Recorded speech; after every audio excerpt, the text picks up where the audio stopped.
Episode 56 SL March 29, 2024. The Dogwood Alliance on Enviva March 13, 2024 Bankruptcy. Episode 56 SL Table of Contents 1. Continued wood burning on Good Friday. 2. The Dogwood Alliance's statement about the Enviva wood pellet plant filing for bankruptcy on March 13, 2024. 1. Good Friday. Just after midnight today, when returning home, when we opened our back door, wood smoke pollution came in and set off one indoor air purifier to a roar, shortly followed by another air purifier, and then the third air purifier. If we stay in our sealed home and do not venture into our yard, it seems we are as protected from the health effects of this unnecessary pollution as we can be. We are probably lucky to know the source of our problem, and with the internet we can spread the word about the adverse health effects of indoor residential wood burning on near neighbors, and spread the word on some victories for clean air.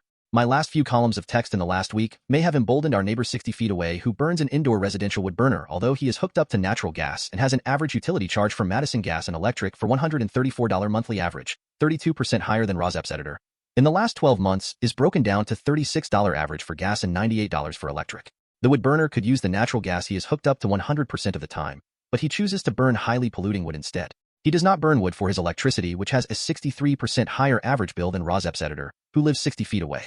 The wood burner cannot be indigent since he bought his house for $255,000, and it is now assessed at $284,500. ROSEP's editor bought her house for $84,000, and it is now assessed at $173,100, which is only 60% of the assessed value of the wood burner's house. The wood burner is affluent and uses his excess money to burn wood recreationally, although he lives in an urban area with houses 20 feet away from each other. The wood burner was employed by the University of Wisconsin Forest Ecosystem Lab and used the prestige of that position to try to convince others to burn wood to support the wood burning industry, which paid his salary. ROSEP's editor was surprised to learn that the wood burner is now employed at an advisory group on clean water. His continuing polluting of the air in the face of numerous complaints is not hard for him to reconcile with a job now concerned, on paper, with clean water. 2. The Dogwood Alliance website. Accepts edited by ROSEP for brevity and clarity in relationship to Residents Against Wood Smoke Emission Particulates, a 501c3 nonprofit organization. Statement. World's largest wood pellet company declares bankruptcy. March 13, 2024. Enviva drains forests and communities, and then its bank accounts. 3 months ago, Enviva announced doubts about the company's future. Now Enviva has declared bankruptcy in federal courts. Enviva is the world's largest wood pellet manufacturer. This company has profited from excessive carbon emissions, destroying forests and polluting communities. It's now on the verge of collapse.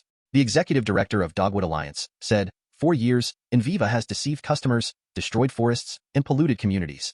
And it's finally caught up to them. They've wasted millions of taxpayer dollars. Our government must not give one more dime to this failing, dirty industry. Instead, we need to focus on recovery and transition.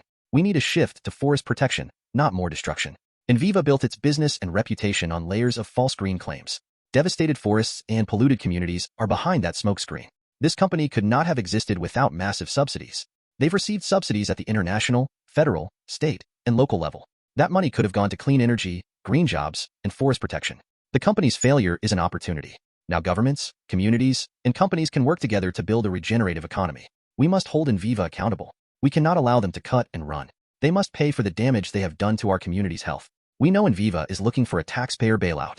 They've applied for IRA subsidies. That would be a huge waste of taxpayer money. The Biden administration should direct public dollars to the communities and workers impacted by the company. Dogwood Alliance, partners, community leaders, and elected officials worldwide have tirelessly raised concerns. We have raised these concerns about the impacts of the biomass industry for over a decade. We have held Enviva accountable for its forest destruction, pollution, and environmental injustices. The company's greenwashing tactics and lack of transparency has finally caught up. Dogwood Alliance will continue to support the communities that have been affected by Enviva's damaging operations. We remain steadfast in our commitment to work together with these communities. Together, we will advance economic solutions that work for people and nature. The writer of this post has been with Dogwood Alliance since 2000 and is currently the communications director.